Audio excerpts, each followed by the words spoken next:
इंदिरा गांधी से संबंधित वीडियो में हमने उनसे महत्वपूर्ण इंदिरा गांधी से संबंधित वीडियो में दोस्तों हमने उनसे संबंधित महत्वपूर्ण तथ्य को देखा था और इस वीडियो के माध्यम से हम कुछ क्वेश्चंस को प्रैक्टिस करेंगे जो कि आपके सभी एग्जाम के लिए, चाहे आप बोर्ड एग्जाम हो आपके, या फिर आप CUET का एग्जाम दे रहे हो, या फिर आप किसी अन्य कॉम्पिटिटिव एग्जाम की तैयारी कर रहे हो, उन सभी एग्जाम के लिए ये प्रश्न बहुत ही महत्वपूर्ण होने वाले हैं, जो कि कॉम्पिटिटिव है, जो वन लाइनर है, और इसका मैं एक्सप्लेन भी करूंगा। तो आइए आरंभ करते हैं। प्रथम प्रश्न है, लाल बहादुर शास्त्री जी की मृत्यु के बाद भारत के प्रधानमंत्री कौन बने थे? तो दोस्तों जैसे हम सब जानते हैं, इंदिरा गांधी जी बनी थी। लाल बहादुर शास्त्री जी की मृत्यु जो है, लाल बहादुर शास्त्री जी 1964 में देश के PM बने थे और इनकी मृत्यु जो है 1966 में होता है। कहाँ पे होता है? तो ताशकंद में होता है। ताशकंद वर्तमान समय में उज्बेकिस्तान की राजधानी है और उस समय में जो है ये यूएसएसआर का पार्ट हुआ करता था, सोवियत संघ का पार्ट हुआ करता था। दोस्तों 1965 के भारत पाकिस्तान युद्ध के बाद में भारत पाक युद्ध के बाद जो है सोवियत संघ के मध्यस्थता से जो है ताशकंद में समझौते के लिए गए थे लाल बहादुर शास्त्री जी, और समझौते के बाद ही उनकी मृत्यु हो गई थी 1966 में। नेक्स्ट क्वेश्चन है, इंदिरा गांधी ने प्रधानमंत्री पद की शपथ कब ली?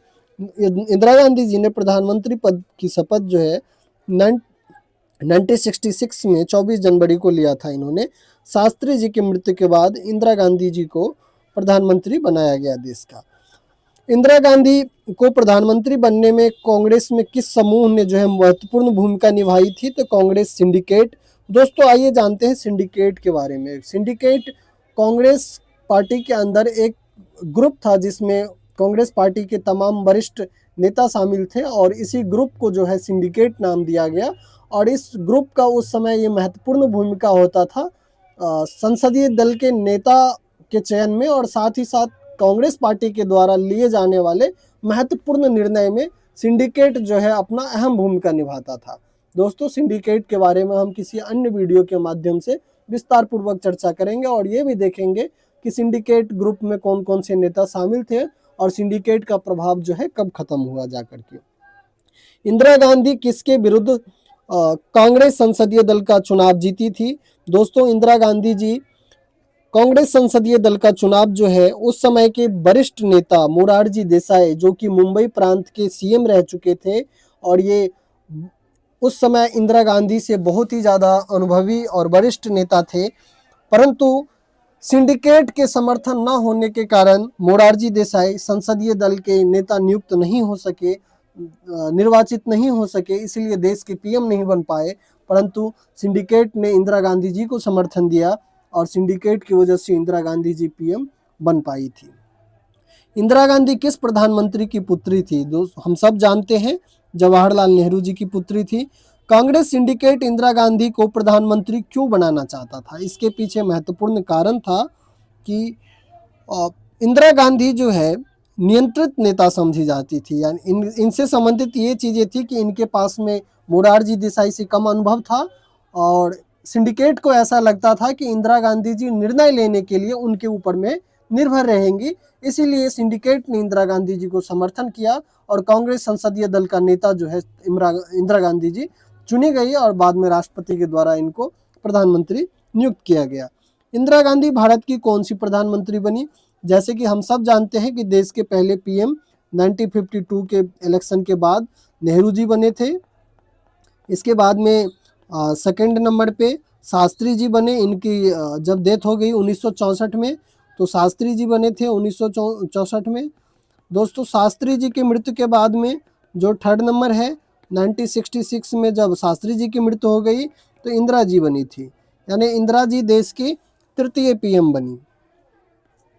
शास्त्री जी की मृत्यु के तुरंत बाद कार्यवाहक प्रधानमंत्री किन्हें बनाया गया था? गुलजारी लाल नंदा जी को बनाया गया था। शास्त्री जी की मृत्यु के बाद कांग्रेस संसदीय दल में नेतृत्व का प्रश्न किस कारण से उठा? तो प्रधानमंत्री के पद रिक्त होने के कारण जो है नेतृत्व का प्रश्न उठा था।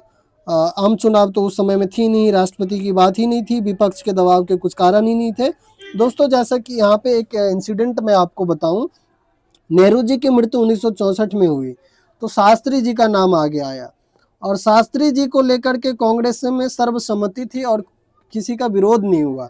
परंतु जब 1966 में शास्त्री जी की मृत्यु के बाद इंदिरा जी का नाम आता है, तो कांग्रेस में एक तबका ऐसा था जो इंदिरा जी के विरोध में थी और मोरारजी देसाई के समर्थन में थी, परंतु सिंडिकेट का समर्थन इंदिरा गांधी जी को लेकर के था और इंदिरा गांधी जी इस प्रकार से संसदीय दल की नेता निर्वाचित हुई थी और बाद में जाकर के प्रधानमंत्री बन पाई थी। तो इस दोनों में बस यही अंतर था कि जब शास्त्री जी पीएम संसदीय दल के नेता बने थे, उस समय में कांग्रेस पार्टी में चुनाव हुआ था जिसमें कि गुप्त मतदान नहीं हुआ था, सर्वसम्मति से शास्त्री जी चुन लिए गए थे। परंतु इंदिरा गांधी जी के सिलेक्शन के टाइम पे, निर्वाचन के टाइम पे, संसदीय दल के नेता के निर्वाचन के टाइम पे कांग्रेस संसदीय कमेटी ने गुप्त मतदान करवाया जिसमें इंदिरा गांधी जी विजय हो पाई थी। इंदिरा गांधी को प्रधानमंत्री बनाने में कांग्रेस सिंडिकेट का समर्थन मुख्यतः क्यों था? तो उन्हें कमजोर और नियंत्रित नेता समझा जाता था, जैसे कि हमने पहले ही बताया आपको। निम्नलिखित में से कौन सा कथन सही है? इंदिरा गांधी 1967 में पहली बार प्रधानमंत्री बनी? नहीं, ये गलत है। वे बिना संसदीय चुनाव के प्रधानमंत्री बनी? ये बात गलत है। उन्होंने कांग्रेस संसदीय दल का चुनाव जीतकर पद संभाला, ये सही है। उन्हें राष्ट्रपति ने सीधे नियुक्त किया। दोस्तों, देश में राष्ट्रपति सीधे कभी भी पीएम की नियुक्ति नहीं करते हैं। जैसा कि आप सब ने 11th क्लास के पॉलिटिकल साइंस में पढ़ा होगा कि देश में पीएम वही नियुक्त होते हैं जो जिस दल के पास में बहुमत हो और उस दल के द्वारा जिसे संसदीय दल का नेता चुना जाएगा। संसदीय दल का नेता होना जरूरी है। संसदीय दल का नेता, जो संसदीय दल का नेता होगा उसी को राष्ट्रपति के द्वारा आमंत्रित किया जाता है पीएम बनने के लिए। इंदिरा गांधी ने प्रधानमंत्री पद की शपथ कब ली थी? 24 जनवरी 1966 को। कांग्रेस संसदीय दल के चुनाव में इंदिरा गांधी के मुख्य प्रतिद्वंदी कौन थे? मोरारजी देसाई, मुंबई प्रांत के एक्स सीएम रह चुके थे। बम्बई प्रांत उस समय में महाराष्ट्र और गुजरात दोनों को मिलाकर के बम्बई प्रांत कहा जाता था। इंदिरा गांधी के प्रधानमंत्री बनने का तत्काल ऐतिहासिक महत्व क्या था? वे भारत की पहला महिला प्रधानमंत्री बनी थी। हाँ जी दोस्तों, भारत की वो 3rd नंबर की पीएम थी और भारत की प्रथम महिला पीएम थी वो। और ये बहुत ही देश के लिए ऐतिहासिक क्षण था कि एक ऐसे समय में जब 2 साल के अंदर 2 पीएम की मृत्यु हो चुकी है और एक नव लोकतांत्रिक देश जहाँ पे लोकतंत्र सुदृढ़ हो रही है, वहाँ पे देश की बागडोर किसी एक महिला के हाथ में थी, तो अपने आप में ये देश के लोकतंत्र के लिए बहुत ही ऐतिहासिक था। शास्त्री जी की मृत्यु के बाद अस्थायी रूप से प्रधानमंत्री पद किसने संभाला? गुलजारी लाल नंदा जी ने संभाला। इंदिरा गांधी के चयन से कांग्रेस पार्टी के भीतर किस प्रवृत्ति की शुरुआत हुई थी? तो आंतरिक सत्ता संघर्ष की शुरुआत हुई थी। क्यों हुई थी वो भी मैंने आपको बता दिया। जो सिंडिकेट है, सिंडिकेट का समर्थन किसके तरफ था? सिंडिकेट ने इंदिरा गांधी जी को समर्थन दिया और मोरारजी देसाई को सिंडिकेट से समर्थन नहीं मिला, लेकिन कुछ लोग मोरारजी देसाई जी के समर्थन में भी थे। उनका मुख्य जो मोरारजी देसाई जी को लेकर के जो कहना था कि मोरारजी देसाई इंदिरा गांधी जी से अधिक एक्सपीरियंस वाले हैं, अधिक अनुभवी हैं, क्योंकि ये सीएम रह चुके हैं पहले बम्बई प्रांत के। तो और कांग्रेस के साथ ही साथ ये वरिष्ठ नेता थे और इंदिरा गांधी मोरारजी देसाई जी से कम अनुभवी और कम वरिष्ठ थी, उतनी वरिष्ठ नहीं थी, राजनीति में कहें तो बहुत ज़्यादा पुरानी नहीं थी। तो इस हिसाब से जो है यहाँ पे एक बार सत्ता का संघर्ष देखा गया, क्योंकि जब शास्त्री जी पीएम बने थे 1966 में, तो इस समय संसदीय दल के नेता निर्वाचन के लिए कांग्रेस पार्टी में कोई विरोध नहीं हुआ था शास्त्री जी के नाम को लेकर के। परंतु इंदिरा गांधी जी के नाम सामने आने के बाद 1964 में बने थे शास्त्री जी पीएम, और जब 1966 में इंदिरा गांधी जी का नाम आया था, तो इस समय में कांग्रेस में कुछ तबके मोरारजी देसाई जी के समर्थन में थे और कुछ तबके इंदिरा गांधी जी के समर्थन में थे। तो यहाँ पे फिर संसदीय दल के नेता निर्वाचन के लिए कांग्रेस कमेटी के द्वारा गुप्त मतदान कराया गया, जिसमें सिंडिकेट ने इंदिरा गांधी जी को समर्थन दिया और इंदिरा गांधी जी देश में पीएम बनी। दोस्तों यहाँ पे एक चीज और भी ध्यान रखेंगे, कई बार क्वेश्चन पूछ लिया जाता है कि इंदिरा गांधी जी पीएम बनने से पूर्व कौन से 2 महत्वपूर्ण पोस्ट पे रह चुकी थी। तो दोस्तों इंदिरा गांधी जी पीएम बनने से पूर्व एक तो इंडियन नेशनल कांग्रेस आईएनसी यानी कांग्रेस पार्टी की अध्यक्ष रह चुकी थी, और साथ ही साथ शास्त्री जी के मंत्रिमंडल में जो है ये सूचना एवं प्रसारण मंत्री थी, सूचना एवं प्रसारण मंत्री थी। तो 2 महत्वपूर्ण पोस्ट पे पीएम बनने से पूर्व इंदिरा गांधी जी रह चुकी थी। अब मैं आपको बताता हूं कि इंदिरा गांधी जी पीएम कब से कब तक रही थी और कब कब पीएम बनी थी।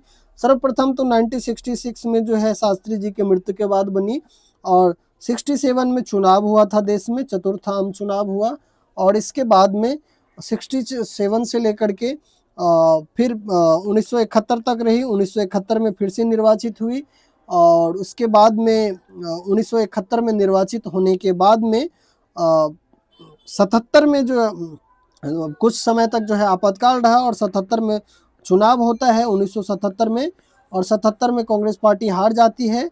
देश में गठबंधन की सरकार बनती है पहली बार, और ये सरकार अधिक समय नहीं चल पाती है, महज 3 साल तक ही चल पाती है। और 1980 में फिर से इलेक्शन होता है, और जिसमें कांग्रेस पार्टी जीतती है, और 1980 में इंदिरा गांधी जी फिर से प्रधानमंत्री बनती है, और 1984 तक, जब तक इनकी हत्या कर दी गई थी 1984 में, इस समय तक ये देश की पीएम बनी रही। दोस्तों आपको अगर वीडियो पसंद आया हो तो चैनल को सब्सक्राइब करें और अपने दोस्तों के साथ शेयर करें। मुझे उम्मीद है कि ये आपके एग्जाम के लिए महत्वपूर्ण साबित होगा। धन्यवाद।